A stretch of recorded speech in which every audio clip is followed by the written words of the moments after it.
was just curious if you were writing, because sometimes you write for your clients. I do, but as an agency. She's a writer, so she doesn't need to.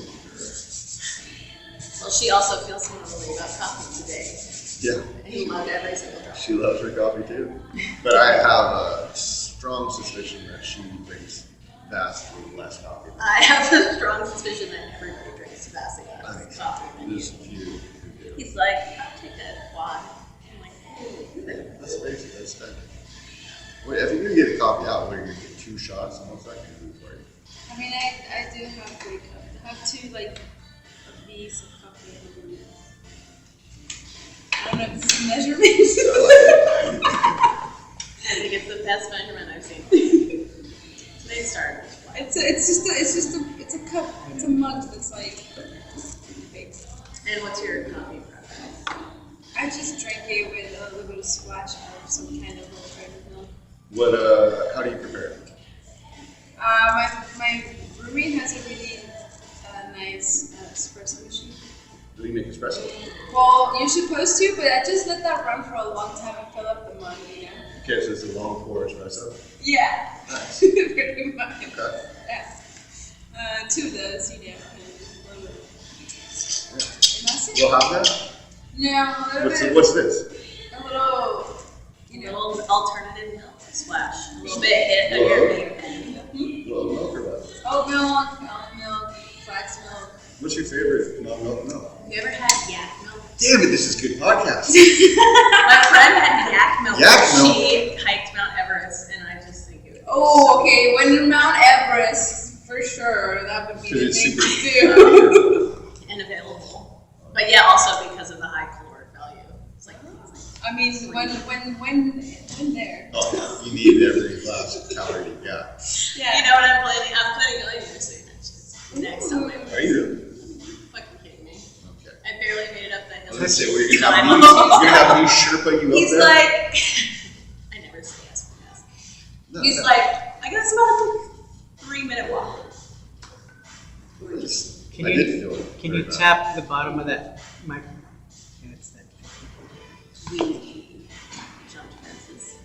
No. Red laws. But Fine. it was great photo. I was gonna say, my photography professor in college always used to say, you see all those signs that says no trespassing. When you're holding a camera, it's like your free tickets to go do it. Like, just do it. 1,000,000% agree. Yeah. So. I couldn't believe it was so hard to get her to do it. I was like, what are you, a cop? She's like, no, this is about the Navy land. This is the, I'm like, no. He wanted to jump State the park. fucking gate, the locked gate that says like only come by reservation. I'm like, okay, I'll jump with That this. gate was so easy to jump onto a road. I don't know if you noticed, We but ended it up was jumping also a gate. hella far away from where you wanted to shoot. Anyway, we did jump We don't fences say- and trespass, so you got what you wanted and the shot. I did. So And it also proved to me that one of the biggest jobs you have as a photographer is just talking to the model and jumping. Yeah, I mean, yeah. But say, I don't think I needed that much convincing. I just wanted to make sure what we did it was safe and not totally auspicious. Like in a gate that's wide open for everybody to drive past. We found it secluded, much better option. that was epic. That was super cool. No, but that to me actually that is like the mystery of photography. Oh, God, this is what I stop You it. should have your Stop it. You got your phone out. You can record this with your phone. That is what I want to talk about. That whole search is so mysterious. Like, It's okay. We got topics for days. Get into it. Yak milk It is being and no, I've never had yak milk, but Wonderful. what? This is being recorded. Oh, I'll keep my mic up. Sorry. I was like swinging it around. Go shit. That's what's jacking up the sound too. Okay. Me swinging it? Yeah. Just tell me next time. It's hard for me to stay still and you want me to be the one that's holding it. That's Oh. made me do it. I had one job earlier, What is which? All good.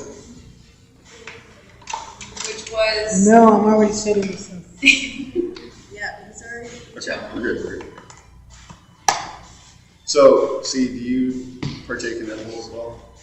Hell yeah. Hell yeah. Are you? We smoked What's your together. tolerance level? It's hard to say because it's been a minute since I've gone to a dispensary and got something that is measured, Yeah. for example. Like, the edibles that I have these days are like homemade from a homie, you know? You're probably pretty strong. But like, I want, like, yeah, like, I don't know, what's strong? Okay, so these are 10 milligrams per cookie, which is not that strong. Exactly, yeah, okay. But it depends because some people, one cookie, 10 milligram could be like smoking a joint. For some people, it could be like paranoid town all For sure. day. Exactly. Because it is. Oh my gosh, right. Yeah. I would say one cookie, I would I'll eat say two 1.5, comfortably. 15, I would eat 2 comfortably. I will eat 2 comfortably. 15 milligrams is like the minimum for like rolling through. What are those? These are 100 milligram cookies. Is that what you eat to fall asleep? No. I mean, you have to break that into pieces. Well, You eat the whole yeah, thing. really? For sure, but it, At just, one sitting? it depends on what one can do. Oh, I see. For me to take down one of these suckers, I gotta be like about to work out, about to go on a hike, something active. Oh no, that would No, put me to sleep. Well, it would if I was sitting down. Like if Oh. but I'll do that sometimes too. Like I'm riding, I got like Well, and if it's Three indica, I mean, if you're taking a 100 milligrams of indica, I would definitely say. Oh yeah, I think the highest my tolerance ever got was like 45 to 50. 45, 50. Yeah. I'm comfortable with 20 being like good buzz. I mean, I feel comfortable. And after that, it just gets too expensive. Really. Yeah, that's the other thing. That's why I'm like, You gotta manage your Since I work tolerance. for cannabis Yes. cookies. For you. But the beautiful thing about that is because I have so much access to cannabis, working with other brands as well, it kind of made me get to a point where it's like, well, you have to set your own limits. You know what I mean? Like once you have basically unlimited supply, Yeah. you set your own limits. You know, it's like, okay, well, this is Well, what actually and works. let's be real, they're cookies. So, I mean, you do not want to be eating a bag of cookies every day either. Like, I do. What are you talking about? No, that's no, but have you both ever heard of Brene Brown? She is somebody you should know about. Okay. She's Tell me. fucking awesome. She's a researcher, professor, Texan, and she wrote this trilogy of books that are great for artists to know about. The first one is called The Gift of Imperfections. It's all about how the things that you try to fix in yourself may actually be the things that are your best attributes. Ah. And that being yourself is the best thing that you can be. And a lot of times we see things about ourselves as imperfections. That's the basic story of that one. The next one is called Dare to Lead. Right? oh, I've heard of that one. I've heard of it. It's all about taking risks and doing big things. And the third one is called Rising Strong, because when you take big risks, you take big falls. And then you end up having to recover. Yeah. But a big part of what she talks about is the research of human psychology as it relates to the concept. No, the pack's back. That's fine. Oh my gosh. I'm sorry. Packs. Yeah.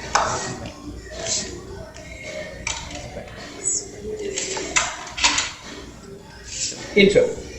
Can you have? What's up, folks? Here we are, locally lit in Monterey, downtown. This is the E&J Branding Podcast. I am not E, she is. Thank you for that. I'm E, otherwise known as Erin Lyman of E and and J branding. This is the J. You're the J. Aaron H. Lyman, and J. Thomas. And today we have with us guest artist Sea Sevilla, visiting from a shop. Who we mentioned last week and are fortunate to follow up with you this week. Oh yeah, right. I mean, it all makes sense. It's a good segue. Exactly. Yeah. So that's kind of how we do it. We're following up, we're having some continuity. But we were just having a little conversation about edibles. Right? Right. And I was mentioning somebody that I wanted to mention on the podcast, Brene Brown. Because to me, she just radically changed a lot of things about the way I view the world as far as emotional vulnerability. So she's a shame researcher. She writes about the way that people respond to shame and how many horrible problems develop because of the way that we process this projection of shame. Right? But so there was this period of my life where I was trying to figure some things out in my personal life. And part of the way I did that was I would go on these long hikes. I would take some heavy doses of edibles. I would listen to Brene Brown. I would go up into the forest up in Santa Cruz and Nice and Mars. This was a few years ago. And I would go out, I would eat maybe, these are 100 milligram, I would eat maybe 200 milligrams. What? And I would set out like maybe an hour before sunset. Like tripping in the dark. And I would go up to this point that's probably 3 hours out in the park. Did you see baby Sasquatch? Shit. So all I kinds of sure things. did. No. I actually got lost in the park. Oh, I mean, no doubt. Let's believe you. But I mean, it's because it's completely dark. But I know this park like the back of my head. Right? But I would get so deep into listening to this woman and what she was talking about, and Your just little spirit quest out there. absolutely, that's exactly what it was. But Like because it was dark and I was moving, though, trying to get to this place, this Sandpoint Overlook that's pretty far out there, I would, the landscape around me, couldn't really see it that well, so I would have to sense it. But then it was like all of my fears, all of my emotions were kind of painting the darkness around me. And it was a vision quest, and I did it for maybe a month, and cried my eyes out in the darkness of the forest. Figured out what was going on, and then got past it, and now I just. we're not necessarily endorsing that people should ingest 200 milligrams at one time and then go out in the dark, but we're saying that it worked for you. I'm not suggesting anything. No, I'm just thinking. I would just die. You literally was just like, oh, what's your tolerance? And I'm like, I can eat 2 cookies. 20 milligrams is too Comfortably, you're like, 200. I'm like, 200? I'd be asleep for 4 days, probably. Well, that's the funny thing too, because when I would come back from these adventures, Yeah. I remember running into this dude who's a professional surfer, and he's like one of the gnarliest dudes in Santa Cruz in the Safeway, right? And he looked at me like, "What the fuck are you about, bro?" Because I'd just come out of the woods like late at night, and But for me, it was such a really, really good thing to do. But because we're listening to her, so let's circle back to why she's important. yes, but it's both. It's both. For me, I think that edibles are like a mild psychedelic, and for me, every once in a while, I like to go get a little wild and explore my psyche. Mm-hmm. With edibles. With edibles, yes. But Brene Brown, somebody that everybody should know. She is anyone who's doing creative work can benefit from listening to Brene Brown. 100%. So just wanted to put that out there at the beginning of the podcast because it's a resource. that I have found to be incredibly useful. And so I want to share some of those as we go. Check her out, Renee Brown. Now, what else are we going to get into? We're going to talk about where we are. Exactly. Because we're not in the place that we were last. No. We're at Locally Lit. Yeah. And a new adventure here in Monterey. A lot of things happening down here. A lot of great things happening down here. A We lot are. of entrepreneurial spirit. Yeah, we just had a chat with Johnny Wicks, the candle maker, this morning. Morning. The Shop Podcast. The Shop Cat, the Shop Cats 831. Yes, we're here right downtown. Monterey is big, beautiful space. Kind of minimalist, a little bit like somewhat industrial. It's got the concrete floor, tall ceilings, black and white. Mixed chairs. It's minimal. It's nice and open, beautiful space. Yeah. Really enjoy it. Right next to Paris Bakery. I was telling them it smells good all day. It smells like bread and candles. Beautiful. And then what's the restaurant on this side? It's pretty good. Sazon Express. Yeah, how's that? Yeah, Is it it's good? good. Yeah, we had lunch there actually today. Nice. And when we were painting that mural of Dali, we were there like every day. What do you get there? Headquarters. What's your favorite thing there? They used to have these. They used to have these bowls. I don't have them anymore. But those were my favorite. They just recently got all fancy. Not fancy, but their menus got fancy. Oh, they rebranded a little bit? I think they just upped it up a little bit. Yeah. It's nice. Yeah, it's good. Check it out. And she's talking about murals. That's the Lene. Yeah. That's the one. And also did the mural inside of Papachanos. Papachanos. Right here, yeah. From Alvarado. I keep forgetting where we are. It's such a tiny capsule. I feel like all day it's been a haze here. Even just driving in and out, I'd be like, oh right. Right. Right here. Everything is walking distance yeah. from this location. So they have candle making workshops, which are super fun. I'll tell you. And Johnny actually has some of his candles here.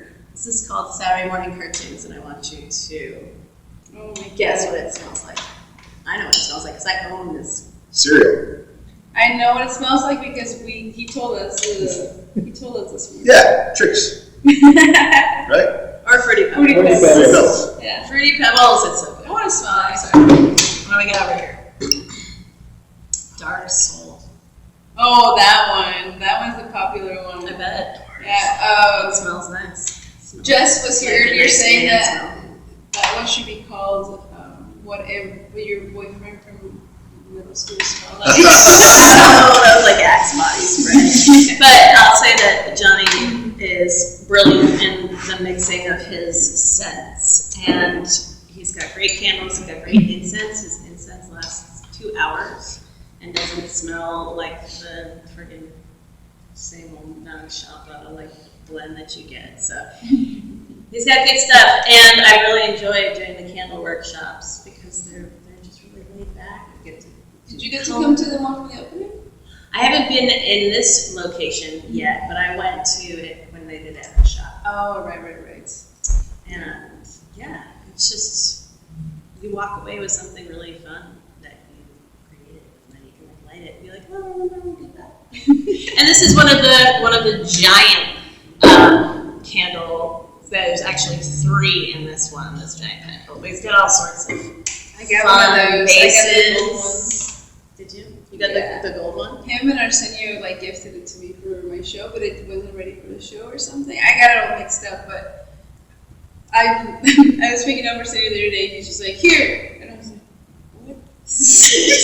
You golden pineapple. I do that all the time. Yeah, I was just like, my roommate was like, did you win that at a contest or something? I was like, what? It's super cool though. And also Jess Ansbury will be doing Paint parties here. paint parties. Yeah. You can follow Progress Not Perfection, PNP Paint Parties, and Johnny Wicks Candles, and Locally.lit. and find out, and the shop Monterey, and find out what's happening between these two places. There's a lot going on. Oh, Because at the shop, they're open again this weekend for the open artist studio tours. Yeah. Who's up this week?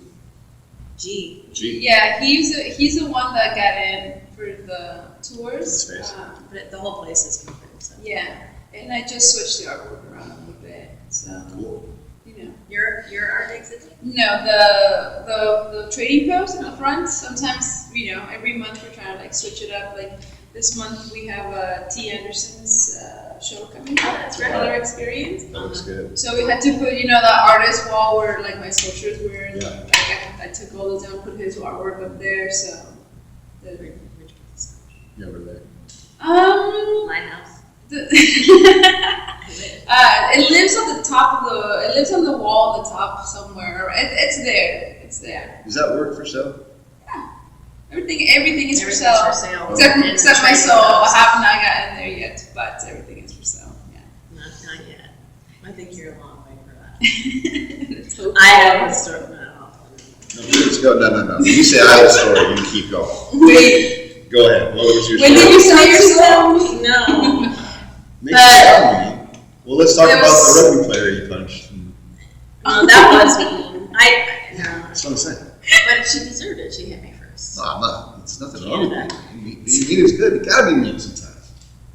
I agree. You gotta assert yourself in this world, and it's not always gonna be nice. And take risks. And rise up. That's right. And you get to say I've been punched in the face and I triple punched someone else back. It was 4 times. But yeah, there was a VHS of it for a while. Wow. And I'm not sure who We had gotta it. get that footage. Jen Krause, Mari Wallace, if you Oh, come on. You guys, my Surface old that. roommates. Oh my gosh. We were playing in Colorado. Tournament in Colorado. We should make an NFT out of that. Oh. And that, the haymakers that I threw back. Yeah. Yeah. The only feedback I got was like, next time, closer to the line. It was like too obvious. I was like, just swaying. I was like, not. What's so. other mean story that you just were about to tell? Oh, it was about like 7. Oh, then don't. Okay, but so see. Okay, back to the sculpture collection. Your sculpture. When was that created? It depends. It depends. I said depends. Yeah. A lot of it is old work. And how old? Like old, like 10 years old. Oh wow. Like the one with photos on them, because I was doing photography in college as well. So Oh, okay.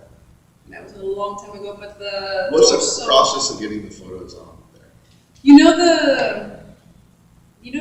the emotion that they have the paper has for photos to be like the photo paper. The emotion that they put on top of that to Yes. be able to put so they sell it on liquid form. Mm. It's called liquid light, and you can put it on any Oh, okay. porous surface. Yeah. Of course, don't expose it to the light because then it gets ruined. Yeah. And then once it's dried, you can develop it like a regular photo in the darkroom. No way. So that's actually. Yeah. Wow. Yeah, with the enlarger and yeah. Oh wow. Yeah. That's She should awesome. come to the Weston. You definitely should. Collective Do you know about the Weston Collective? And do a workshop on that. That'd be fun. Oh, cool. That'd be sick. Do you know about the Weston Collective? I would totally be there. Yeah, I would be there too. Dude, you Okay, gotta this do is that. this is you. You want to talk about? All right. All So right. Okay. Well, the remind Weston, me. the Weston Collective, first of all, everybody should know about down here. It's really, really cool. Okay. It's on Broadway in Seaside at the MLK School of the Arts there at the top of the hill. Oh, okay. And the Weston family has a classroom that is a dedicated dark room and studio space.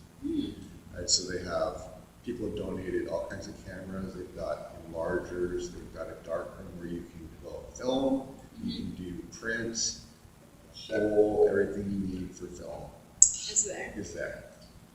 Oh. And then they do. So they're a nonprofit, Mhm. and they do outreach and classes. Especially for youth that don't have access to photography, and they do a lot of community work and outreach there as well. But they do also have memberships for people that just like to do photography in like dark room hours so that you can like come in and do stuff. That's what I was going to say. And they do workshops for non-youth as well. So they have like a classroom set up and like we're saying, bring in your liquid emulsion and like. Oh, cool. Yeah, when I first moved down here, I actually went to MPC to try to, I signed up for a class in photography just to use the darkroom. Space. But it was just so impossible there. Yeah. The lab technicians didn't like me.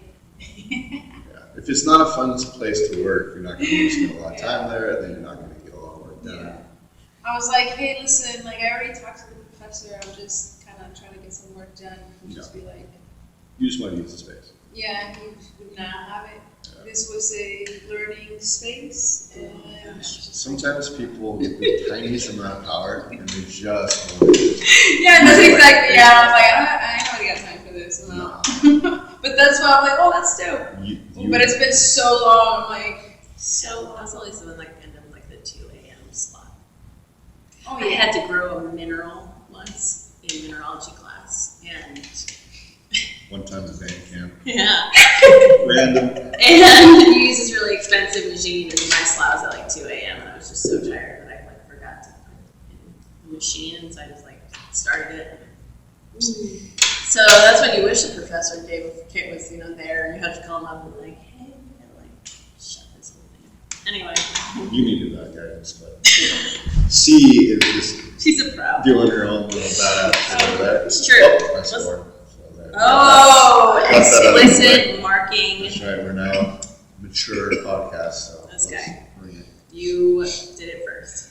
Alright, so the photo sculptures, now to describe these, so it's like beautiful work, by the way. I absolutely love that work. So it's like a profile, like a mask, it's a face, it's sort of like that. And then there will be a photographic image on that. So the two forms of looking at the same time is really compelling. And making little videos out of it is really fun because it's like two different visual languages and the camera captures them so differently. And you can see those pictures on Jake's blog. He took some nice photos at jakethomasphoto.com. That's right. And they can follow you. Art Sevilla. And see those images as well. Yeah. After the podcast, obviously. And Don't scroll away. For all you art collectors out there, because we're talking to you folks as well. I can remember our last podcast, part of it was we were talking about collaborations, right? And cultivating. Yes, and how the model and the photographer in that relationship, I see as being collaborators, and that when you're an artist and you're more open to what people bring to a project, there's actually more excitement, I think, that can come from it. And so working with collectors is actually a really productive and creative thing. That's how a lot of the great artworks of all time were created, because there was a collector who liked an artist and funded their work too. Sponsored them, supported them, yeah. So we want to talk to you folks out there who are in that sector of the art world, who love art, don't do it necessarily, but in collecting it, you are producing it. The collector is kind of a producer because they help the whole project to go on. And I think that this work is definitely collectible. I mean, I think it just has its own artistic merit. 100%. I would love to have one of those pieces myself if I were a collector. And we're going to talk more about where you evolve to from there. But just stunning work, and we want to support the collectors investing in the local artists in the community.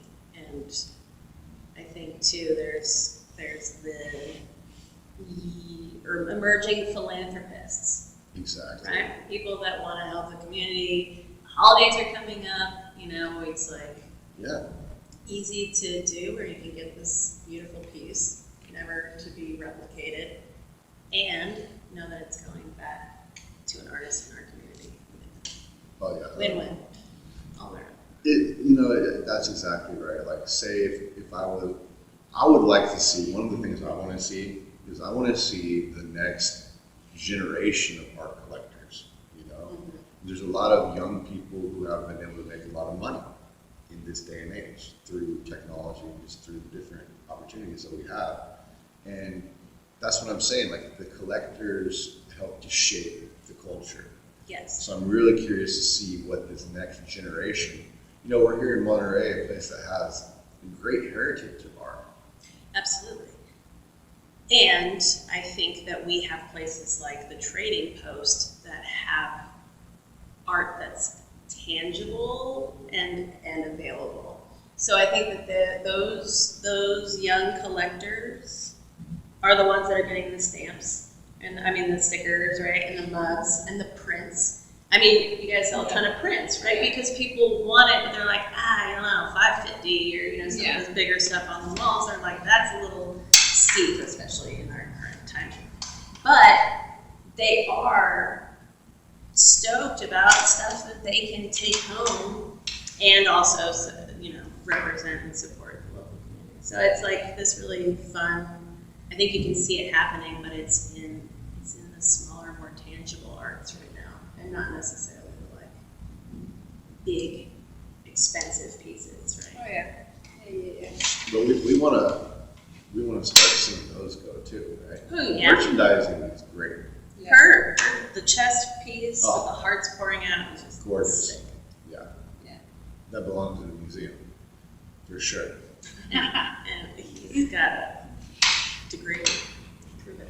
Yeah. He knows what he's talking I know what I'm talking about. I don't see that, I won't talk up stuff that I don't believe in. There you go. You lose your credibility that way. Yeah. And it's why people should listen to this podcast, because we're going to tell them real shit. That's right. Look at that. I joined in. Thank you. makes it more fun that way. But okay, We'll so save that for we're going to do an episode where we're just going to sample cookies and see what happens. And that'll be just fun.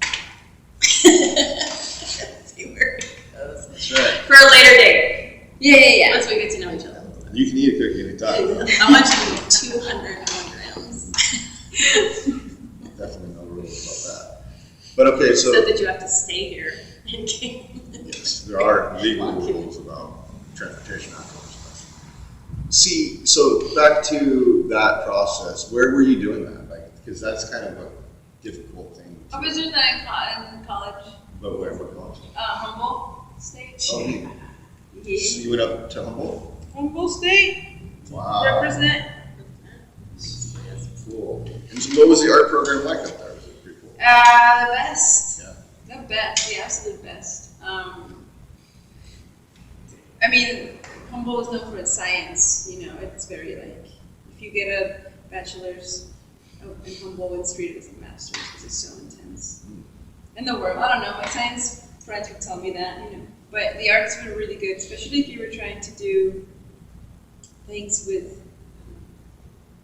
We had a foundry. I learned foundry work because my school had a foundry, and there were only 2 Cal states, I believe, that had foundries.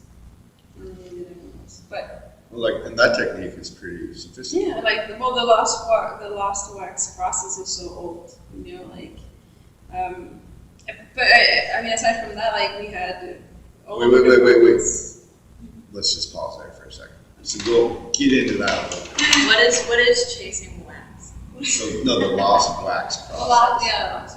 It's just the way of casting bronze sculptures, bronze statues, monuments, that type of thing. Where it's such a long process and it's such a visual thing too. But you have a sculpture, and then you make a mold out of the sculpture, and then you put wax in the sculpture. You get a positive. But the mold has seams from where it was put together, so you have to chase it. You have to make sure that the lines, everything, all the imperfections are gone, so it looks like exactly like the original. Yeah, and then you take that coated in a ceramic shell, which is just a lot of silica and the slurry thing, and dip it in different sands until it's thick enough that you can melt the wax out of that, and then heat up metal at 2700 degrees and pour it into those shells. And then you break the shells. I mean, once the metal is cooled in, you break the shells. You have to those also have a lot of imperfections, so you also have to chase the metal. After that's done, you have to chase the metal. If it's cut in pieces, you have to put all of the pieces together and make it look exactly like the original.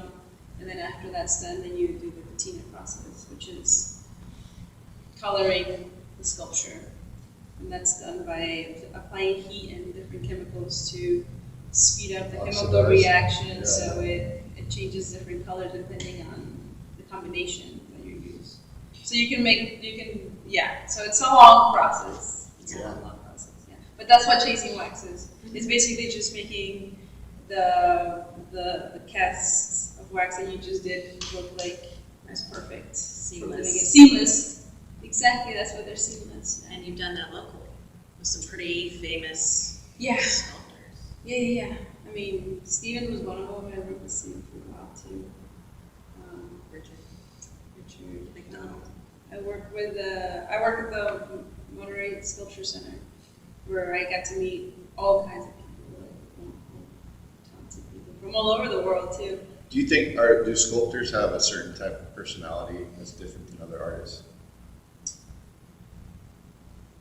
I mean, artists alone have their own different quirks than the rest of the population. Yes. I wouldn't say all sculptors, but I will say that I don't know, with the bronze particularly, because not all sculptors are made of bronze, but with the bronze game, I mean, people do this a lot, so. Okay, let me ask you, let me put it in a different way, okay? So I went to Lewis and Clark to get a degree in art, and I was a painter. I focused on painting, but I took oil or acrylic? Both. I would do acrylic and usually finish with oil. But there was this great, I can't think of his name right now. There was this great sculptor who taught there, and I took one course with him. But his attitude was basically putting down the painters, that's easy. His whole thing was Michelangelo didn't want to paint. He was a sculptor. You did a great job with your painting studies. Tell her what you worked out for your senior project. Oh yeah, no, I had a good senior project. Well, so I got a grant to hire a model, and I worked with her for the whole year. I would paint from life, I would photograph, and I would paint from photograph. So it was a study of portraiture, 3 different modes, and then created an installation at the end that housed all the work inside of this gallery. And the series was called Not Susan, because the kind of idea was just through a year-long exploration of portraiture, how close could you get to a person? And it's I got to know her really well, created a beautiful friendship, and learned more about, that relationship between an artist and a model is such an interesting thing. It's very intimate in a lot of ways, and it's like a friendship, but it's like parallel play in a way, you're in this thing together. But anyways, at the end, I realized, and I knew going into it, that representations of people are just that. They're gestures in the direction of who a person is or may be, but you can never capture a person. I mean, we don't even know who we are, let alone another human. Thank you. And as we were talking earlier, really it's maybe our imperfections that are our best qualities. Exactly. I was going to ask, have you ever had that kind of relationship with the model since? Oh yeah. That intense? maybe not. He got yes, like yes. every day for a year. Well, yeah, I had that's intense. I had a model that was my muse. 4 years. Yeah. Strong. Yeah. Best. Wow. And then I stopped taking photographs after that. It's a powerful It is. thing. That's why I'm like you were able to get that again and again. I felt like I lost that there, and then it just. Maybe you just need another muse. Well, yeah, well that was the thing, and it's hard to put that kind of pressure on anything or anyone or look for that. It's gotta be really nice. Just switch mediums, whatevs. Well, it's like dating. It's not gonna be right the first, immediately. Yeah, I just or it could be just like meet somebody and be like, oh my god, I totally want to take a picture. I guess. I don't know. Maybe the photography floats back into. I just like with my muse model person, it would be one of those things where we'd be walking somewhere and I'd be like, that'd be a great shot. Can you get naked right now? And then they would be like, sure. Yeah. You know, and then just go and do it. No, exactly. But boom. And who you does have that? to have that type of relationship. That's why I'm like, how good have you been able Yes, to? I have. Yeah, And that's good. Yeah. Yeah. It's a beautiful thing when you achieve that, and it's such an awesome thing because It is. okay, so this is what I wanted to talk about earlier. As a photographer, there's this thing that happens, right, where you're constantly looking for shots, right? You're looking for compositions, and so I find myself as I'm walking around, I'll see different elements because as you change perspective, the way they line up changes perspective, right? So I'll see all of a sudden the way the road, the way the building, the way the tree, everything kind of comes into this shot, right? And so now I know what the shot is. Now I just need to wait for the right light, right? So this is how you preconceive the photograph. Because how do you know ahead of time what a photograph is going to look like, right? But so then that's just with the landscape, right? So now you need to put a figure in that landscape. So now you need to know that space, the light, how that all comes together, and you need to know the person and have the familiarity to get them in the mode to be, so this is a level of difficulty that I feel like. But I don't think that every outing is that way. Because I have a photographer that I will be with similarly, and she'll be like, oh yeah, go over there and do this and just take your clothes off. And you're like, sure, yeah. No, and there are some times where it's like, I have this place and we gotta go at this time and like da-da-da, but it's not always that formulated, I don't think. I think part of it is just that off the cuff. I think both. Look at that rock. Sure. Maybe now go bend over backwards and make it look comfortable. I mean, no, yeah, for sure. Like, I think it's a little bit of both. Like, I get it. When I did photography, it was very. I worked in a studio, you know, and I just had my muse. I rarely use any other. I mean, that's not true. Those wings that you see them, like I made them. So that was like the part of the preconceiving things. But yeah, when it was out and about in the world, it was. Usually, it was like a random, it was like a random thing, not so much planned out. Well, okay, so that's the other part that I was going to get to is that, to me, the one. We don't have a plan, but he always has a plan. The one for me, this is just me. The one is the higher bar of the pre-visualized shot because that's something I have to work on for years to try to actually achieve. And it's about relationships, it's about relationship to a place.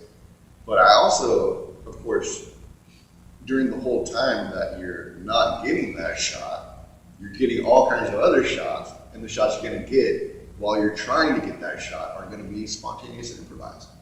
So I agree with both ways. And I love finding the thing that you had no idea existed.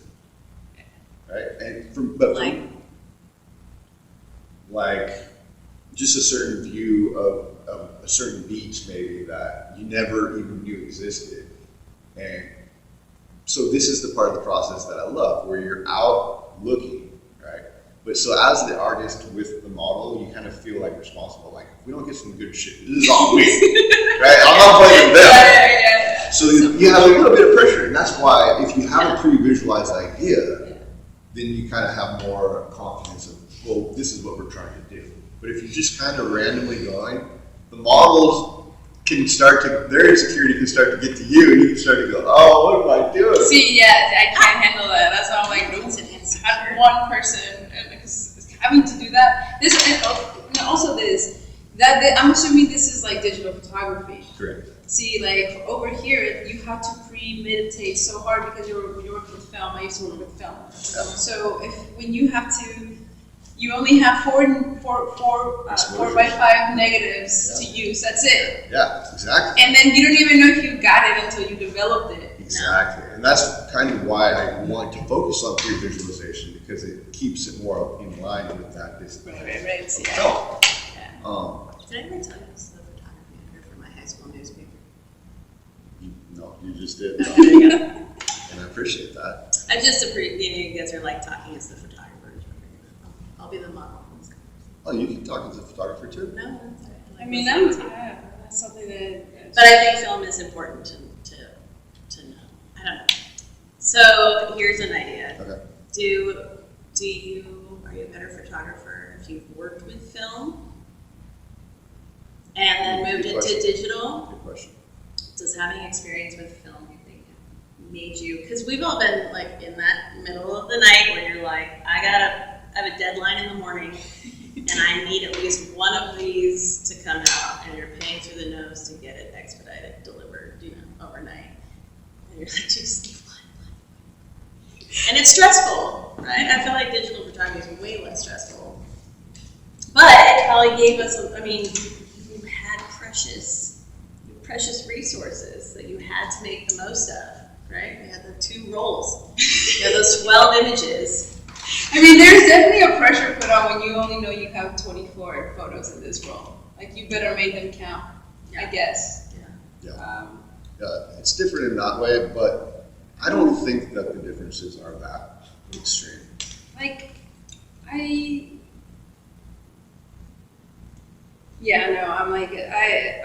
try to do digital, and it just, for me, it was all about I like long processes. I'm a slow processor. You're a sculptor. When things, I always joke about like when something happens in life, you have to give me three business days to process it. Nice. You know? Because that's what I like. Sculpture is a long process. Photo is a long process too. Yeah. Like writing is a lot. Painting is a long process. I guess, like why are you so detailed on this? It's the process. It's longer the more detailed you are, the longer the process becomes. Wow, interesting. It just blew my mind. You just learned something about yourself, and that's what we're here to do. I'm like, oh, Things that make you go, I spend so much time on where I was literally like cursing at myself, like, why do you do this to yourself? And I'm like, because it's the process, it's what I enjoy. I mean, I was rushing, and so it was we saw you a few days before your exhibit. The process can be a little like, but that's why, because it's all about the process, I guess. And with the digital camera, it was just too, like, I still enjoy it, don't get me wrong. I'm always still taking photos. I'm not out there with my SLR, just like doing the things that I used to do, like trespassing things, just to get that cool shot, Like, I don't know that. I would never trespass. Or you could. Right, what was that saying again? That if you're a photographer and you're carrying a camera, the no trespassing signs, they don't count for you. Yeah. It's a passport. Yeah, so it's like a free It's pass. a magical passport, backstage pass, everything you ever want. I should take up photography again. You should, everyone should, but it's harder than you think. But okay, so back to the digital versus film. There's this artist that I discovered actually through this YouTube channel. I forget his name.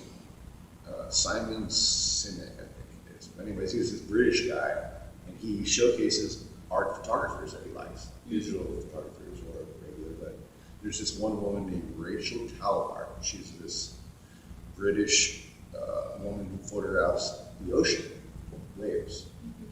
And they're beautiful, poetic, beautiful shots, right? Very different than one of the most photographed subjects of all. Right. I'm trying to be like, huh. I'll send you a link to her stuff because I think you really like her. But what she does is she chooses specific days when she's going to go shoot. She calendars her shooting time, right? And so she goes and photographs for the day on the coast, and then she puts that card away. She doesn't even put it in her computer, right? For maybe 3 or 4 weeks, right? And then she has days set for her processing and editing. And so she completely circumvents that instant gratification, take the shot, see the shot, put the shot up. Because what happens is when you do a shoot, right, you get endorphins, you get adrenaline, you're excited. It's emotional, right? You're like, oh, this is so great. Look at this sunset, we were out here, and then you are too close to it to know if it's good. Which is what film did for us, was just take a little time away. Mm-hmm. You sometimes even forget. You just find some. Right. Or you find a role that you're like, I wonder what's on this, and What's on it? What's on it? I lived my whole high school with the single-use Kodak single-use cameras. So, those are like the first selfies. Yeah. Anyway. Sorry, I cut you off. No, but so I was just saying that That's why she does that. That's why she waits and then. Because then when she goes to. And then you look at it with fresh eyeballs. Fresh eyeballs, no emotion attached. I don't know. So now you can really read I don't the know whole if I work. could circumvent the instant gratification. So That's a long time. I've done that as an experiment, and I find it to be really, really worthwhile. And it's also. So do you only not do it when models are expecting product? Yeah, when exactly. I can see you shot. You're like, that's like part of it, right? Like the excitement of it, I guess. I'm like, if you like that, I'm like, make a one-of-a-kind sculpture and hand it up to people and just trust that it's not gonna blow up in the kiln, in the process, and then it's gonna turn out perfect at the end. Looking at it for the first time, you're like, Right. Yeah. Exactly. 8 weeks later. Yeah, it makes it more. Like, get in the sculpture game. Yeah. No, I love that. I love that aspect of your work is that, it's in a world where we have just so much instant gratification. Anything that pushes against that, I feel like, is doing good work. We need patience, we need people who still want to take the time to write. Sit down and articulate their thoughts. Like, what are we in a rush about? Like, well, I think you're just in a rush right now. Wow. Tides, tempests, and sirens. It's Rachel. Ah, yes, exactly. Tides, tempests, and sirens. We'll add a link to her. Yeah. You can check her out. She's deep. Also follow the Weston Collective and Yep. Zach Weston. Yeah. So the Weston Collective, speaking of, is fundraising for a digital to add a digital portion to their darkroom. That may have something to do with digital, maybe not more there.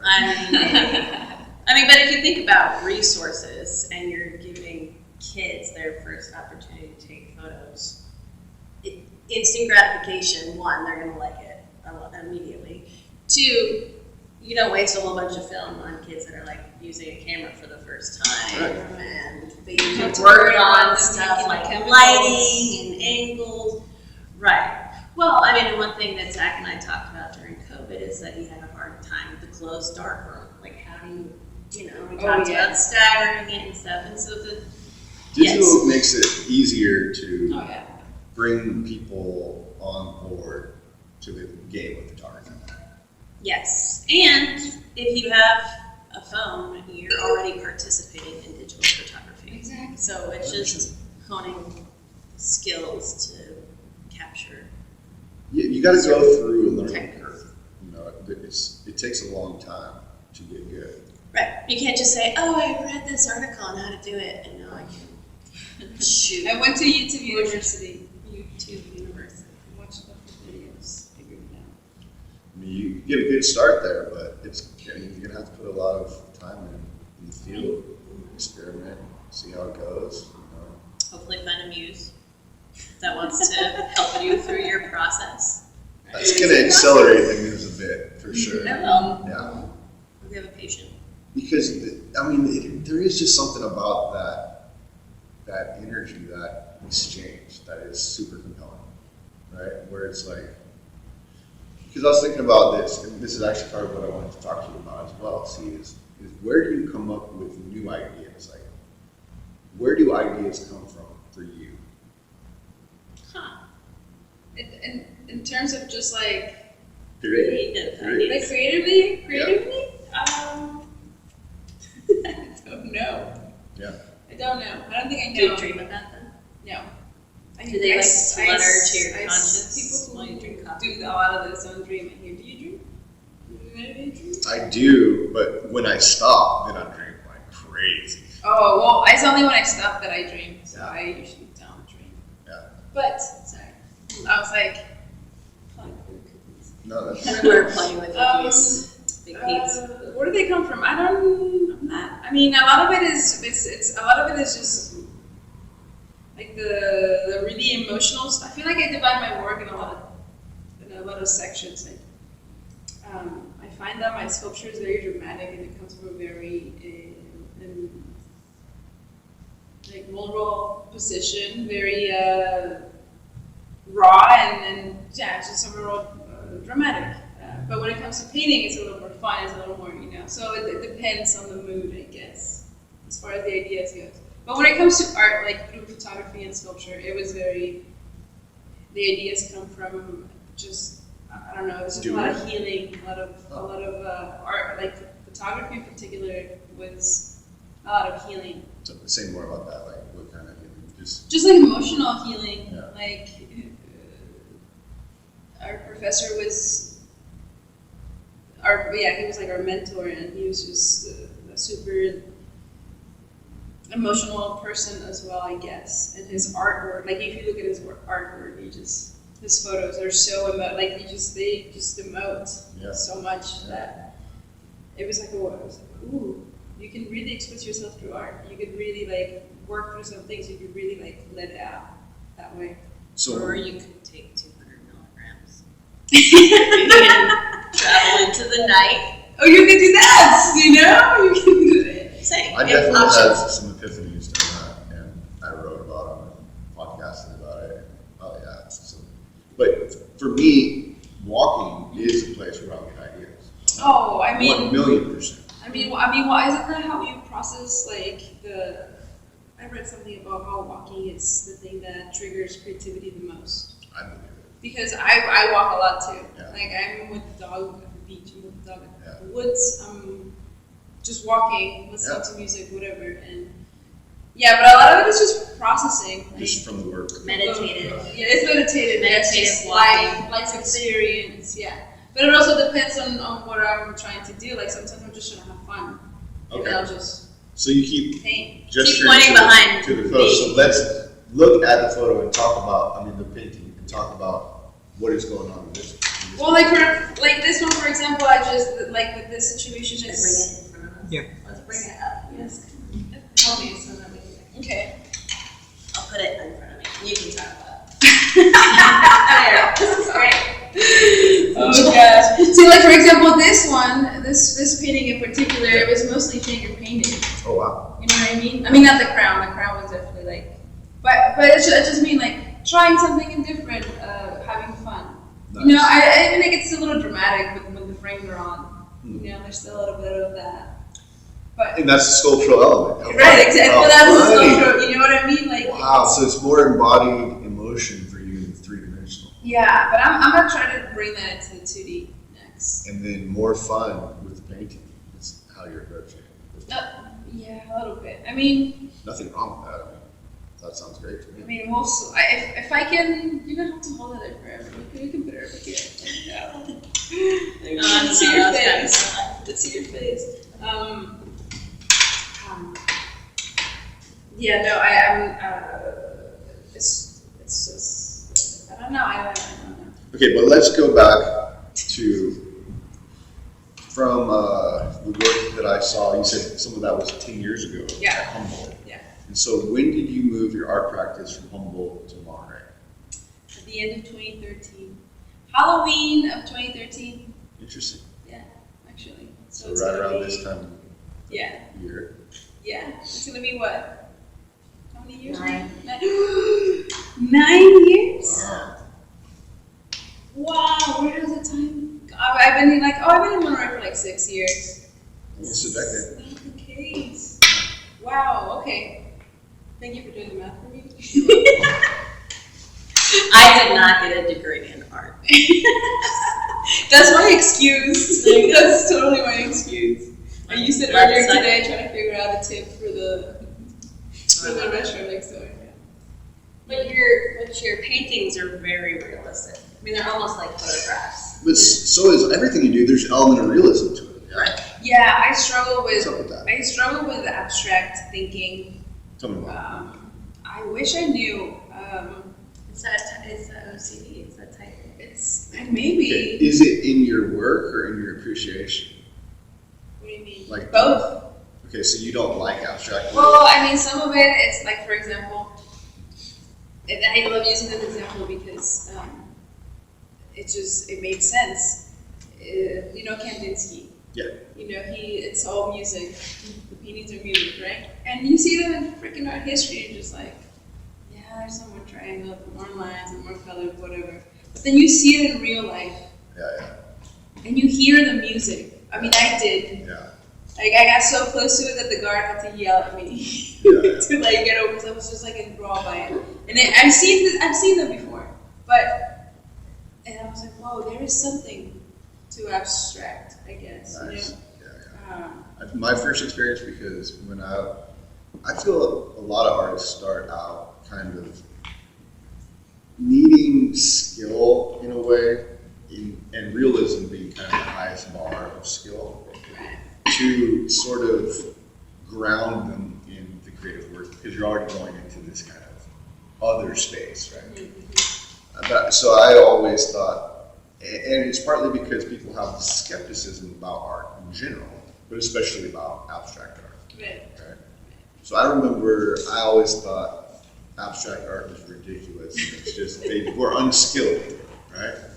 But I had the privilege to go to London as part of my college, and I would go to the Tate Museum every day. I'd go there and I'd draw and I'd explore and I'd look around.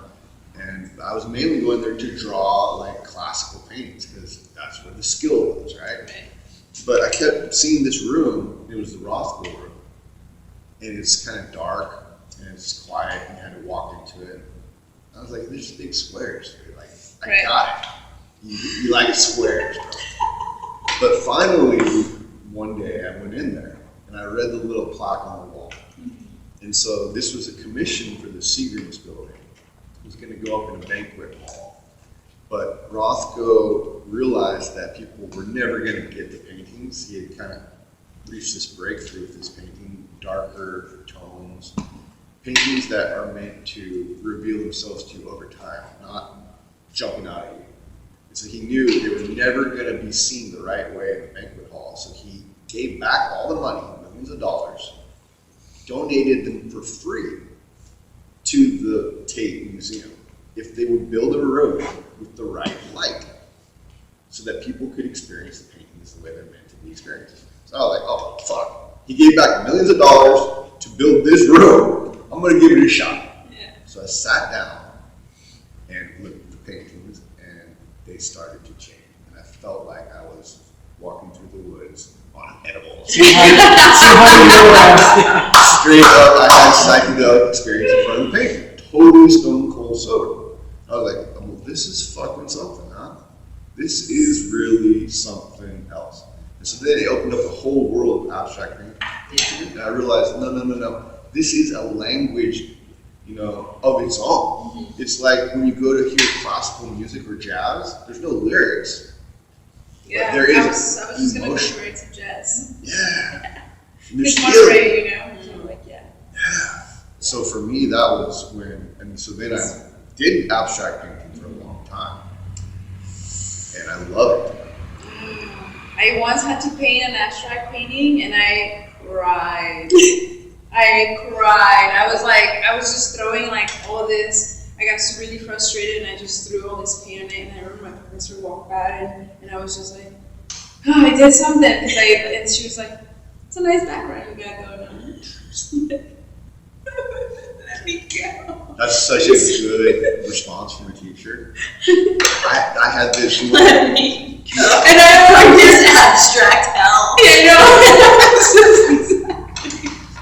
I was like, what do you mean? Like, are you making me see? No. I was like, oh, it's just pretty. No, but that to see they were pushing you to go further. Yeah, and I was crying, and see, you were emoting. And at the end of the day, she was like, all your pieces are great, but this one just brings you down. Wow. So she knew you. See, I had a painting teacher, the only painting teacher who I ever liked. Oh, the only one I had. I mean, I liked Phyllis. Phyllis is awesome. So Phyllis, if you're out there, follow me on Facebook. We just became friends again after something happened in New York that made our relationship go a little bit awry. We'll get into that in a future podcast. But I had this painting teacher who just got me. Like, his name was John Housey. He painted both abstract and figurative, which was why I respected him, because this was before abstract for me, right? So I was like, well, he knows how to paint. So he's doing this shit on purpose. Like, he can fucking really paint. But he saw me working on this painting, and I brought it to him as finished. He goes, it's a good beginning, dude. Like, that's the first part. Like, go further. Yeah. And then he would come see me working on something. He goes, dude, you're thinking about your girlfriend instead of the painting. I was like, what the fuck? I didn't even know. But so shit like that, that's the thing a teacher can do. Is just push it a little bit, you know? Yeah. Yeah, no, this one, that was the only class I ever took, and the last one. Never doing. Well, no, you know, it was. Well, considering how amazing you paint, it's. Well, and who She knows? must have been a great professor. Right? But it's been years since I took that beginning painting class in college. And who knows where you'll go? I mean, I think you're going to do abstract painting after hearing this, because especially since emotion is a connection for you in your work. Like, what you were saying to me is that your work, the ideas for your work come out of your emotional experiences. And so having that emotional experience with abstract art, I would challenge you to say there's something there for you. I mean, I listen, Linda, it's gonna happen. Like, maybe when I'm already like having issues with, I'm like, there's gonna be a point where I'm not gonna be able to hold a brush, okay? And then you'll see the abstracts start coming out. Okay. Until then, I'm like, I don't know, I feel like I just started something. And I don't know, like, right now, my next venture is, like, I'm getting into the world of tattooing. Oh. So, who knows what's gonna happen next? Yeah. We're just, That's cool. yeah, like, I'm like, I do want to explore with painting, like, I had an idea of doing oils next, maybe? That would be a thing, but and more figurative stuff. That I do animals because paintings are all figurative, or, you know, I was trying to really do something different, I guess. But still relatable in a way, I guess. But I'm thinking of I do want to. I have to give it a shot to doing. I don't know. I always think of like the Baroque period when I think of paintings that I'd like to paint. And I think of like dark, like that. Nice. But like Spanish painters, or I don't know. Like, I don't know. Caravaggio comes to mind. okay. You know, just like that. But then I'm like, but I don't want to do like classical painting. So I'm like, I gotta have to add something to it. I don't know. I don't know what I'm gonna do. We'll see. Yeah. We'll see. But abstract will come at some point. Even with sculpture, like. Nice. There's some abstract sculpture out there. I mean, working at the Monterey Sculpture Center, so some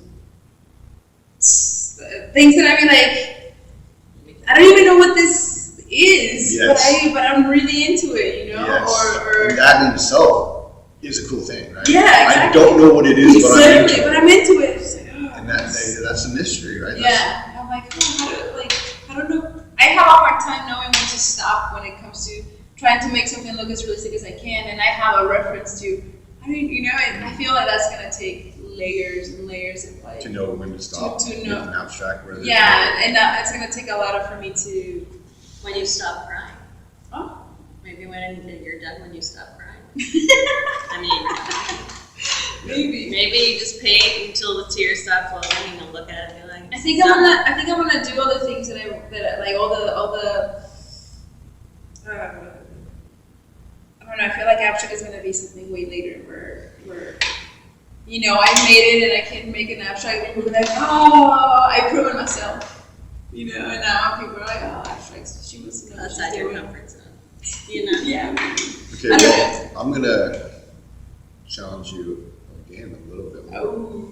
But it's not, so the whole thing is, it's like, I love your work, so my challenges are just fun little prompts for you, right? Mm-hmm. And self-serving, because nobody wants to see what you're doing. Yeah, but also it's just ideas that I've heard or come across over time that I liked and resonated with that I think you might. But so Picasso, right? That's exactly what I was thinking of this whole time. Yeah. Yeah. So Picasso, one of his reasons why he chose abstraction was to have more freedom. To be the one who says when it's done. Yeah. Not to let the natural, we are enslaved to the natural world in so many ways. Like there's this one space where we could do anything. Yeah. So why not do anything? You know what I mean? And to me, that is kind of like the statement of why to abstract. I mean, but okay, yes. And that's why I was thinking of Picasso too, because I'm like, that is the first person that I think about when he started out. Like, yeah, that's Picasso for sure. But then you think about like the world that we're in today. The same reason why I like contemporary art these days, where you can sell an invisible sculpture for a lot of money, or you can, you know, like there's also like that. Okay. I mean. Yes, so this is where people have suspicion about the art world, right? Yeah. They think it's a con. Yeah. Right? Mainly, I think that comes from the moment in American art history when Duchamp placed the urinal That's so at the Armory show, Yeah, right? yeah. Because that's the birth of conceptual art. Mm-hmm. And that is, in order to understand what's even happening there, you already have to be in the art world. So most people, that is so alienating, because he was with another group of artists putting on a show with the whole idea being, we say what art is. Yeah. The public doesn't know. They don't have a clue. We're going to say it. Yeah. And so then he put that out as his work, and all the other artists are like, no, that's not fucking artwork. That's a toilet. And so he proved the point that even artists have a hard time accepting other people's visions. Yeah. And so because of that, you know, it's like there's that opened up this whole world that is the banana on the wall. Yeah, that was it is sculpture. It is all those things that are merely within the art world trying to push new boundaries, create new zones. Right. And so if you know the people who are doing it and you trust them as serious people, then you see the work as there is merit to it. But the general public will never get it because they're going to see the banana on the wall and they're just going to be pissed that millions of dollars are involved in this fucking thing, right? Well, I mean, like, aren't you a little pissed? I'm not, because people waste money on. I mean, no, for sure. It's just like that. How the rest of the population don't get it, right? And it's just like people don't know what to spend their money on anymore. We're over here, like, I don't know. It's gone a bit far. Yeah. Well, I think in general the art world is way too far away from the public, which is why I would suggest continuing in your realism, because that's going to be way easier for the public to connect with you. But just see, okay, cool. I'm like, okay. Yeah, no. I'm like the abstract situation, I'm like, that's when I make a name, and when people are like, this is, I'm like, people are gonna be scared from that. And for sure. No, that's not good marketing advice for you. Oh, okay. But just maybe a challenge. take the Baroque colors that you like as the beginning, and then just see. Because maybe people want to see that dark, abstract. Well, maybe. I don't know. You can just smear your face. We call it Document the process, we but call it don't look the- at it for 3 weeks before you. I mean, that could be it. The next thing, right? The next thing could just be selling the video of making a thing, and the thing is not even a thing. Totally. Listen to what NFTs are. Yeah, it's not fungible.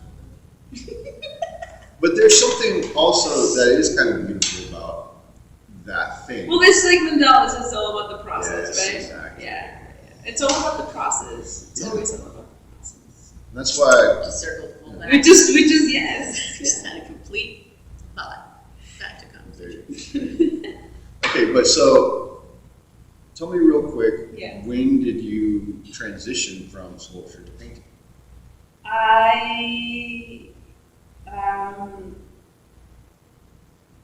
It was at 2018, when the foundry shut down and I got injured and I couldn't use my hands for sculpture anymore. So I started painting at the end of 2018. What happened, if you don't mind my asking? I was just the foundry went on, like, they kicked us out real quick out of there, and we had like 2 weeks to finish like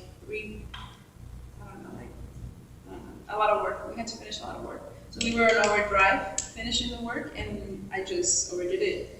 My hands shut off, and then from there they found another array of complications. Like I had to have spinal surgery, and I'm seeing the neurologist next week. I'm still on the path of recovery from that. And it was from overworking? Well, it's a mystery, basically, because they keep finding things wrong with me, which is not. It's just Sometimes it's no fun to be the special case. Yeah, exactly. Right? It definitely isn't. Sometimes it's a mystery, like it was getting ignored because people kept saying like the doctor was, you're too young to have this, you're too young to have this, and then they're like, oh shit, you need major surgery. Just kidding. You have a 65-year-old neck. Things. But no, it's just wear and tear. I've always been really like a physical person. Like I've always had really hard jobs, physical body jobs. So I think it's just like a lot of wear and tear, and I do a lot with my hands, like sculpture and playing the guitar, or paint. I mean, painting doesn't hurt. Like it's just a brush. That's why I picked up painting. I was kind of going crazy at home, and my friend just brought me paints and a bunch of canvases. That's why all those paintings are the same size, because she literally just brought me a pack of them. Nice. And they're fantastic. And she's like, do something with these. So that's why I started painting. And it was just for fun. And then I met the muralist guys. Oh, cool. They took me in to go paint somewhere, and I was like, I'm just a help, right? But then they're like, okay, we're gonna do another mural. And I was like, oh shit, I better get good at painting. Like I better do some practice. Give a shout out to those muralist guys. Yeah, shout out to La Neta. I love you guys. That way. La Neta way. Arsenio, We got some. Catalina, Arsenio, Gerardo, Natalia, and G. Natalia. Love you guys. So it was very much like they're all painters. I had this chip on my shoulder about like Painters. See? Yeah. See? I knew it. What? Sculptors. Sculptors. Never chip on their shoulder You about did. painters. You looked down Oh, I was gonna say, We just proved it, right? you are right. I know. I didn't want to say it, but there is a joke that when a sculptor retires, becomes a painter. Yeah, exactly. Sorry. Yeah, I don't want to say it, but yeah. And well, then, what We happens? knew where you were holding something back. What happens when you go from painting to photography? That's Well, I don't know. I like all different media. But things for Same. you. And they introduce you to different people. Like, look, you took up painting, you got a whole new crew. Yeah, exactly. Like, And a whole new career because you're fantastic. Yeah. And then as you go into tattooing, that's going to be a whole well, that's my whole thing. I'm like, yo, we're in this world, in this space rock floating around. We're here alive for a second, and you want to spend your whole life doing one thing. I mean, good for you if that's the thing you that want makes to do. it go for it. But Yeah. I'm gonna have all the experiences that I can and try to see what's needed. I don't know. I'm also, I gotta keep myself busy. Yeah. With another process, you have to plan a new process. Was the exhibit a couple weekends ago your first painting exhibition? Yes. And you sold This guy is this painting. Yeah. That's awesome. Shout out to her. This one is sold. That's why I was like, show this one. I had no time to get attached to it because I finished it 2 days prior to the show. Well, can you grab another painting that's not sold so we can show off another painting? Sure. That might be fun. Sorry, Joni. Yeah, squeaky chairs. I know. Sorry.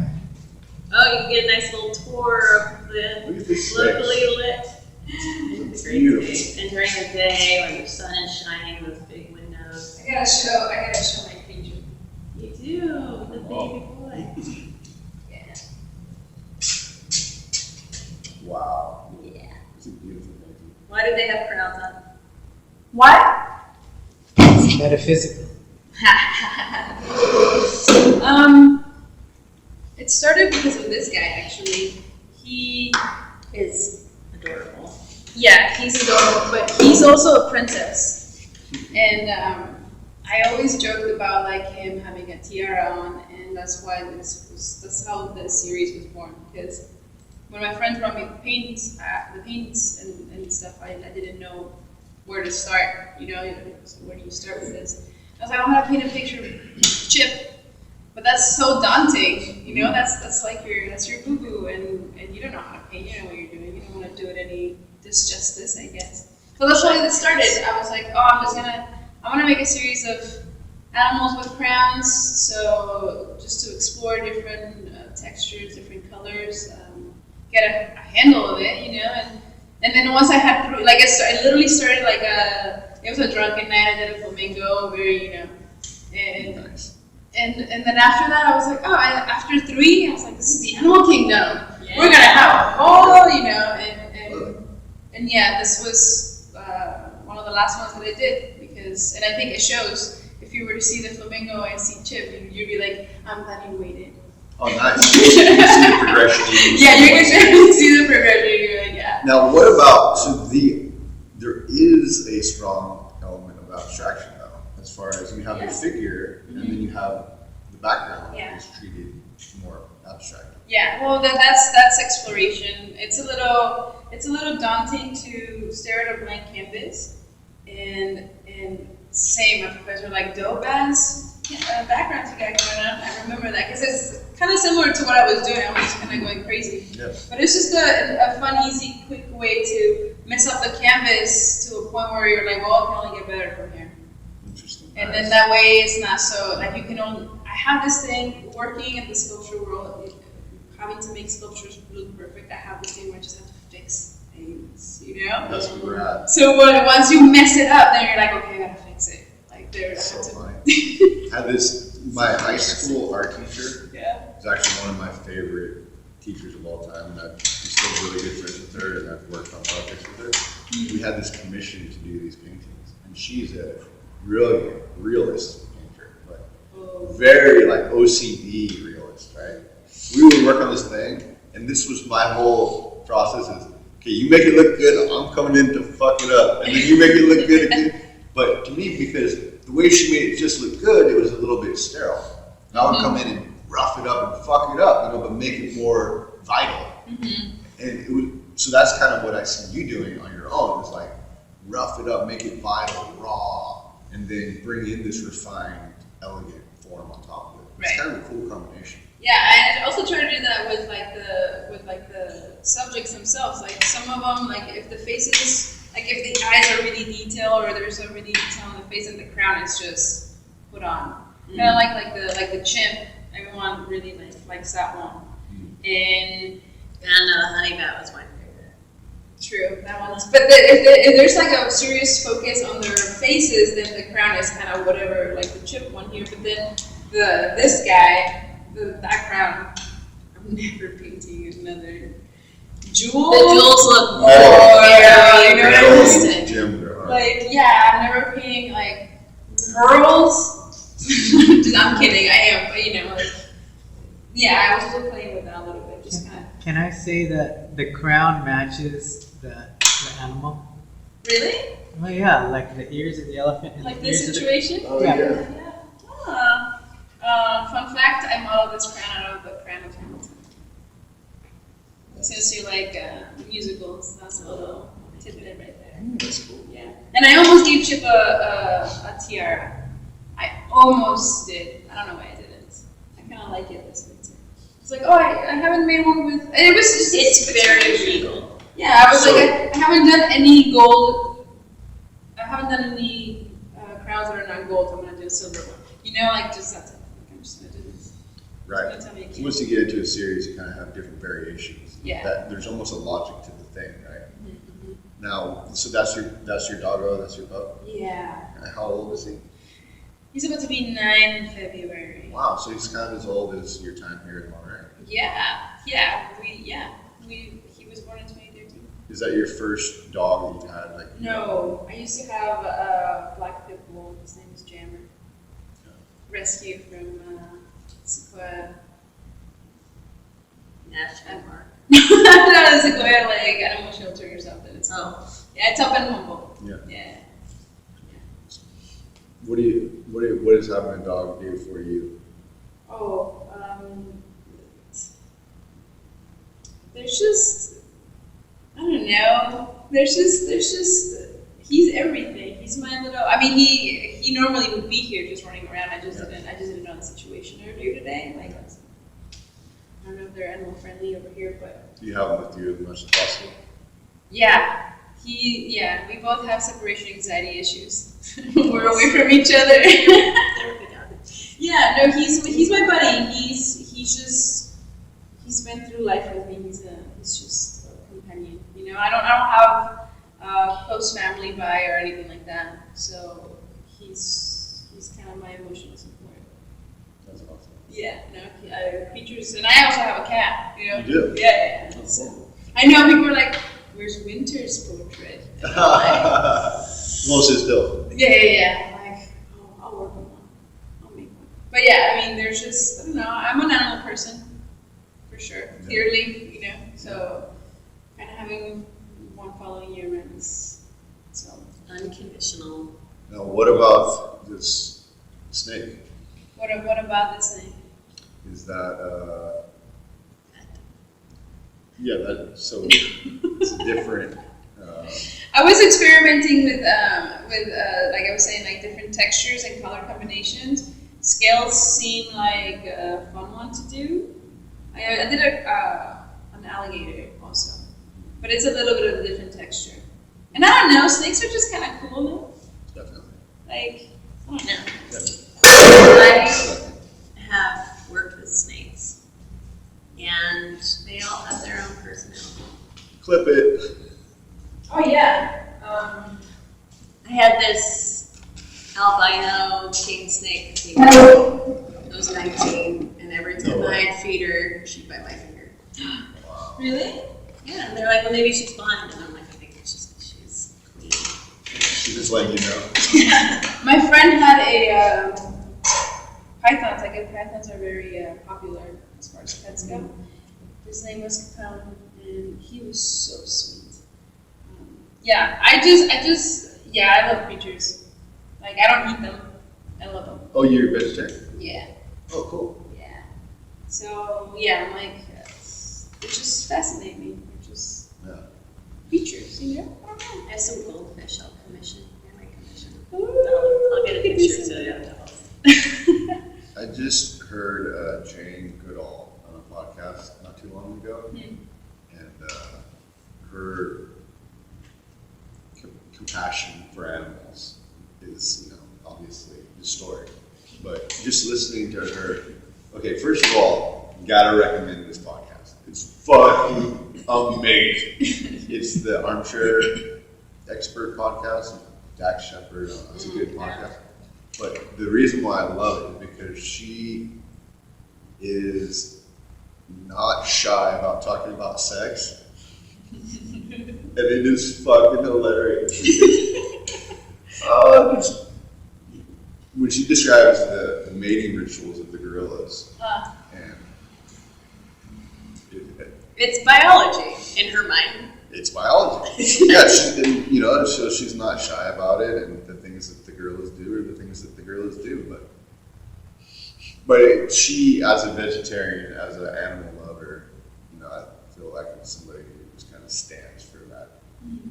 She'd be a great person to do a portrait of. I suppose. I would love to. Are you still painting? A little bit, yeah. Yeah. So when I got into graduate school, I had so many paintings that I moved from Portland to San Diego to Santa Cruz, and then eventually I just started giving them away because it was like, as a graduate student, I had to live with other graduate students.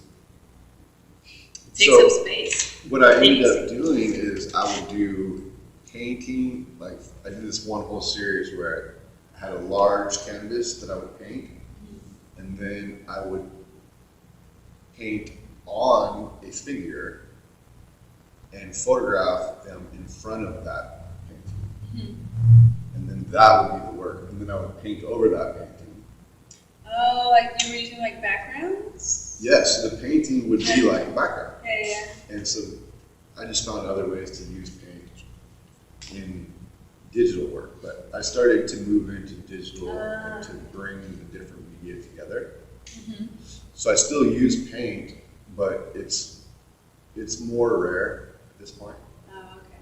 But it's about to make a little comeback. Oh, maybe that's some abstract teaser. painting? Yeah, we should do something. I was gonna say. Yeah, we should do something. Because I I'll also... be the one in front of them. Yeah, That's exactly. like, you can sit with the background. Oh, yeah, you're comfortable. great at it. You're comfortable with that. I love collaborating with other painters. It's so fun. Like when I did that with my high school art teacher, it's amazing because we did this other one, that big canvas, but we did a whole series of small paintings that we painted on both sides because they hung in the window. And so the light came through, you could see it from both sides. Really fun. Cool. Like you're working on the painting, they're working on the painting, then you switch and you're like, oh shit, there's all this work done. It feels so good. You're like, oh, and then you add to it and then, oh, there's new work on it. It just feels fun. I would love to do that sometime if you ever want. Wow, I was gonna say I've never done something like that.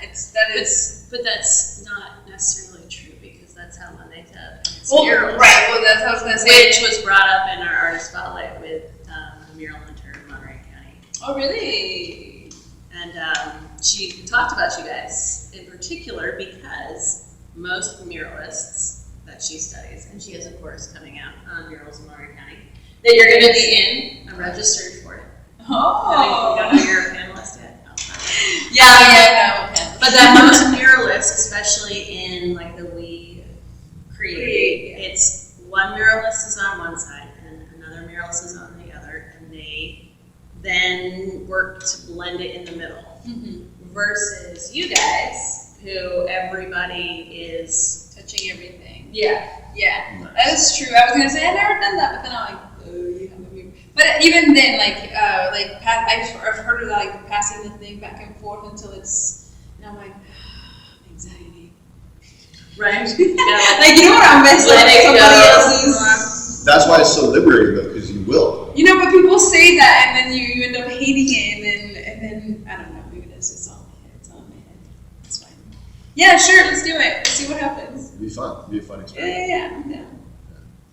One of the coolest things about the Laneta mural that he did for the We Create was that it was on 3 different surfaces. Oh yeah, you know It this. had like corrugated metal and like all 5 of you were on all the surfaces. It's really one of the most amazing pieces from this. It's I'm not gonna it took me a Sand while to City, figure out how. Sand City CA, Sand City Art Park SC.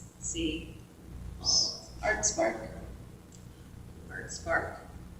The night market 831. Oh my god. So much happening in Kansas. Yeah, it's just blowing up. See, I wanted to ask you, Yeah. what are some of your peak art experiences, not as a practitioner, but as a viewer?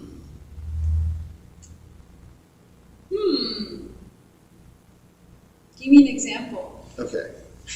Maybe they I can have, Use it in a sentence. I have one that you actually inspired me to remember. Okay, let's go with that one. Yeah, this is Well, you recently brought up William Blake, and I had forgotten that when I recently returned to my alma mater, they had opened the Rare Books Library and came out with a full like gold leaf William Blake illustrated tome, and we got to obviously delicately flip through it for all of us, but it was just like mind-blowing. And then the whole side was its own illustration, right? So when it's closed, there's illustration all along the edges of the pages, and then the whole thing is illustrated as well. As well. Do you know Blake? See? Oh, Do I know Blake? William Blake? He's long dead, but Genius, like, not very well known during his time. Okay. He illustrated books for more famous artists. Mary Wollstonecraft. I'm like, I have to see sight. And the thing about it is that names, and I'm like, I'm late to the game, but if I see something, I'll remember it, you know. Well, yeah, William Blake is a great one to dig into to know. He illustrated the plates for a book by Mary Wollstonecraft, who was the mother of the woman who wrote Frankenstein, Mary Shelley. She wrote The Vindication of the Rights of Women. She's one of the first feminists. And Blake illustrated her plates because she was kind of a radical, famous artist. Her father was a very famous philosopher. But anyways, Blake, great person for you to know. See, I think that I was gonna say, this looks just Dude. like the dramatic shit that I was talking you about. Oh, boy. I'm like, damn, that That's is your fun. jam. That is down my, yeah. 100%. Well, thank you for that one. Yeah. what's an art experience That I remember. It depends. I mean, I feel like I experience it every day at the shop. Oh, There you go. there you Just go. like I mean, when you are in the heart of where things are being created constantly, That's the best. like, I mean, and not because the people that I know are my friends, and just the things they come up with, like their brains just Yeah. it continue to amaze me all the time. That's why I'm like, I'm having like a hard time thinking of like just like a That's a great answer. But okay, let me give you another example. yeah. Last podcast we talked about this book by John Berger, and it was funny. It's interesting because it's this book that came out of this television series called Ways of Seeing.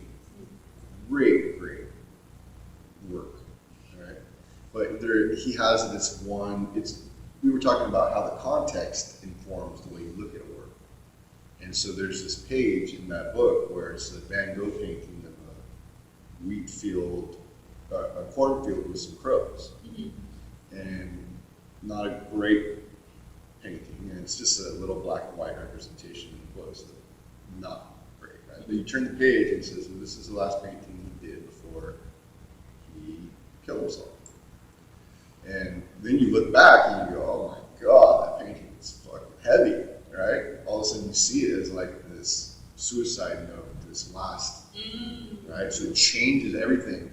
But then it turns out that wasn't his last painting, right? So he continued to paint after that. He didn't successfully kill himself first, and then he lived in the institution and painted still lives. His last painting is actually of tree roots, right? But so even more how the context, even if it's wrong, it still changes the way you look at it, right? Yeah. But so it's, for me, I was thinking about that, and then I was thinking about how when I went to London when I was 19, and I got to go to Amsterdam.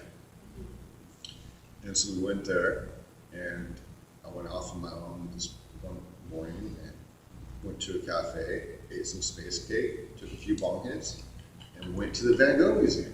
Oh, I like there's a theme in his adventures. There's a running theme. I'm a stoner. I mean, We're also sponsored by Big Pete's. It's only stoners allowed for me, I mean, except for this guy.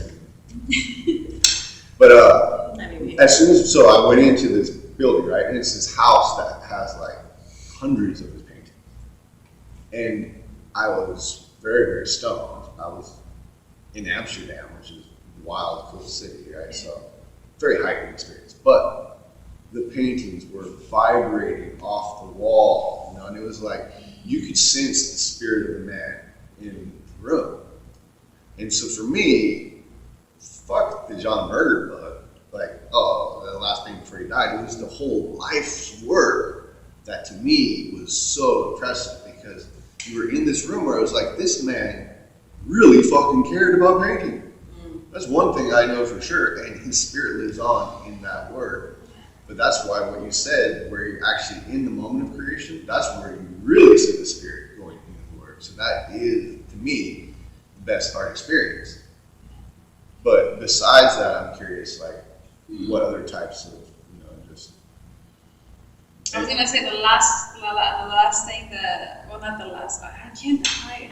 Because you've done podcasts all day, yeah. All day. All day. Yeah, I mean, It's been here Good for since. being so. It's okay though if we don't have a good example right now, because maybe we'll come up with one.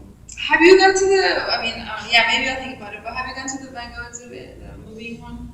Okay, no, so that's where I wanted to go next, because since I had that experience at the actual Van Gogh Museum, Someone capitalized on your experience right there. boom, but to me that looks so fucking phony, right? Because this shit was coming off the walls, but I don't want it to really be coming off the walls. Right. You know what I'm saying? Like in a fake way.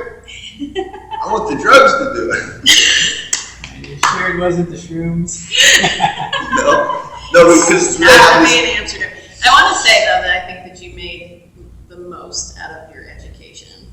Oh, I did. I think that I agree with you, because you have seen their original pieces, but I like that the Van Gogh exhibit is bringing fine art to people who otherwise would never have thought Yeah. to. That's true. And I think that projection mapping and full immersion art is the way, period. So I mean, it's the more that it highlights that, it's a good thing too. But no, I don't think a projection of Van Gogh is going to be the same as the real thing on mushrooms honestly, in Amsterdam. But what you just said made me want to go to it way more than anything else. Well, because I say that because I saw it in San Francisco, and I was, well, you were saying that, I'm like, yeah, I was there. So but I wasn't. That was what that experience was kind of trying to do. Well, that's what I'm getting at. Yeah, exactly. That was like, oh yeah, I can completely imagine that. Because whoever made that probably had that experience at the Van Gogh Museum. I mean, yeah, his. too bad it wasn't you, bro. No, I don't want to do that. You're making a lot of money. So I'm trying to make other things, but I want to make money too. But that's not the main thing. I'm sorry, am I making too much noise? No, talk to me. Oh. But so you did see that. Yeah, exactly. It was cool. It was not the. It was, yeah. I mean, of course, it's an experience. It was during. I hear it's in the bigger cities. You have to stay in a circle the whole time you're there, type thing. Like you can move to another circle, but the whole point of the experience is that you get to walk into a room and it's being everywhere, right? The floor, everywhere. And I know that in San Francisco they allow you to do that. A lot of people are doing that. But in San Francisco and LA, you have to stay in like circles, and so it wasn't as it was intended to be experienced. I'll say that. But it was, it was a cool Sunday morning thing to do. Go to the city, watch a little Van Gogh ditty, and Did it make you want to paint? It made me want to take drugs. Okay. I was like, oh, I wish I was tripping right now. Yeah. It would have been a little more intense, probably, but not more intense. Just because you were not moving, so I don't know. It was lacking. It was underwhelming. It was underwhelming in that sense. But I mean, the music and the way they did the effects, there's definitely some emotion being pulled out of you at some point, Okay, but so now I maybe need to go experience it just so that I'll know. Oh, I mean, it's not gonna live up to your expectations. But see, I don't have any expectations for it because I expect it to be Awful. horrible. Oh, so you do have expectations. They're just low. Very low. Okay, well. It can't. Well, then if you're not, It can't be worse than It can't fail. Right, then yeah, it's not gonna surpass what you already experienced. So basically, what I'm imagining is like the equivalent of an art roller coaster. But isn't that what people want right now? It's instant gratification. They just don't want to do any work. They want to just be brought through the experience safely and scarily, but without them having to do much. And there's nothing wrong with that. It's a ride. But It's an art it's ride. a ride. It's a ride. It's like a ride, I'll say right? that. It's a ride.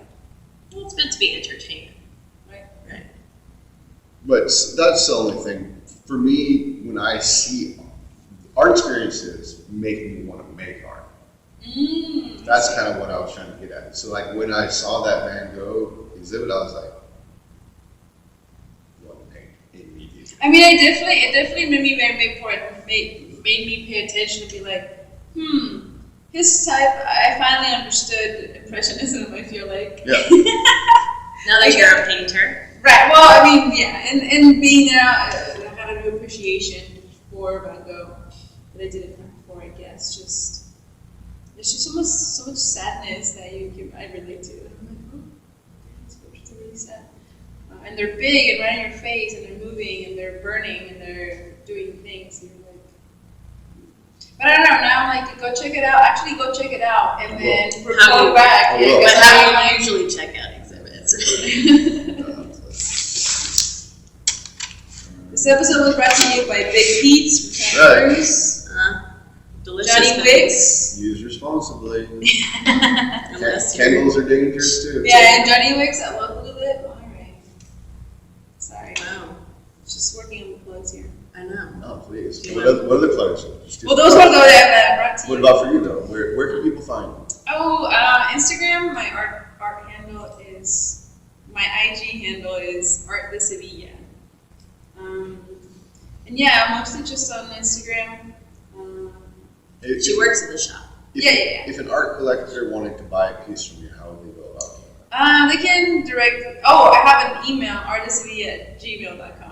So you can email me, or most of my stuff is at the shop. Okay. So, and I'm usually there. So People can contact you through the shop, Yeah. through your Instagram, and through your email. Yeah. What about, how can they see more of your work? Yeah, we have something. We have to set up something. So contact you for Yeah. a private shot. Yeah. She needs a website and a blog. She needs a I need- website and a blog. I Maybe. wasn't trying to say that. But I was kind of saying, No, I used to have a website, but COVID and then certain, all that stuff happened, so I had to take a break from the website. But I was supposed to come back at some point, it'd be nice to have it back. And then, most of the work, I had to. I'm at the shop, but I would have to set a viewing situation because all my stuff is put away, and then we all use that space. So. yeah. So I don't think we talked about it on the air, but the trading post is sort of the first thing that you walk into in a normal shop hours. Mm-hmm. And about once a month, you try to switch everything out so that you get a good representation of the artists that are there and that you can support and invest in. Yeah. If this is your first attempt at painting, then I can only imagine. Thank you. But I mean, yeah. And people get in on the ground floor now, and then That's right. and then when you start doing abstracts, they'll be like, "Shoot, I gave her when she spent 4 hours She was making on sense. this one." Let me just put this out there just as a baseline little info idea for collectors out there. There are collectors who, it's a very smart thing to do, buy the entire body of work of a young artist, right? So I would see this as being a really smart move for a collector. Buy all of C's work. Yes, do that. Everything. The whole animal kingdom that's left, except for the. Yeah. If you can afford it, that's going to be a good investment because she, first of all, has a mural that's going to be taught. So she's part of art history already of the region. Her work is going to continue. And so not only would you be helping an artist to have a solid foundation for their future work, but you'd be making a really smart investment. Mm-hmm.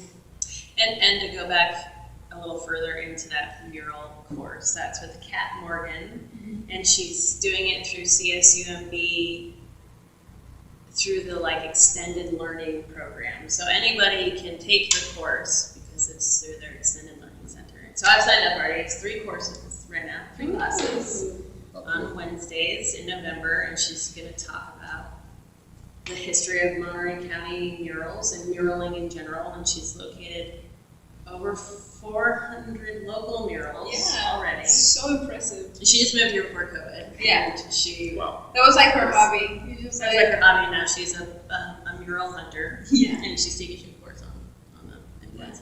Very cool. So, yeah, she documents a lot of the Sand City festivals. You can follow her at Murals of Monterey County. Yes.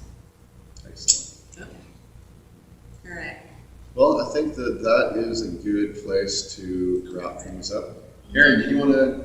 What are your plugs? Yeah, where can people find out what you're up to? I don't do anything. No, I think we can plug in. Just fine. I think we're plugged in, you guys. Plugged in. Are you becoming Shakespeare and Well, I haven't even really talked about that. .h. We got plenty of time for that. But so wrapping things up, just wanted to thank Big Pete's for sponsoring today's show. Thanks, Got Big some Pete. great cookies here, and Old school butter infused deliciousness. yes, they are delicious things on a wilderness walking. Spirit. They will bring you visions, and it's worth it. So, but hey, come on down here to Locally Lit. They have open hours where you can just come on in and make candles, or you can make reservations if you want to do parties. Yeah, Wednesday through Sunday. Mm-hmm. 11 to 7. Wednesday, Thursday, and Sunday. I know we already have a holiday party booked here. Oh yeah. Yeah. Oh, so and they actually have the weekend of Halloween. They're having a whole 3-day candle workshop situation, I believe. Fun. It's a great gift idea if you want to do something special for somebody. Yeah, got built-in gifts here Yeah, too. So not only is it fun, but you leave with something that you can do. That's right. Yeah. Thank you guys so much for inviting me to your podcast. That's a lot of fun. Thank For you. coming. See, it was nice. Superstar, rock star, Sea Sevilla, Art de Sevilla. Make sure to follow and like and comment and share, and see us again next week. But we also have to give a shout out to our engineer, Oh yeah. Joey Martin. Moss Arte Network. Oh yeah. Holding it down. Man behind Good the work. And look for the photo of Sin's dog, the new SW in the Capware out there. Check it out. Show you the photos. Yes, party now. Time. Guys, till next time, this has been E and J Branding. This is Jay. See you next week. Signing out.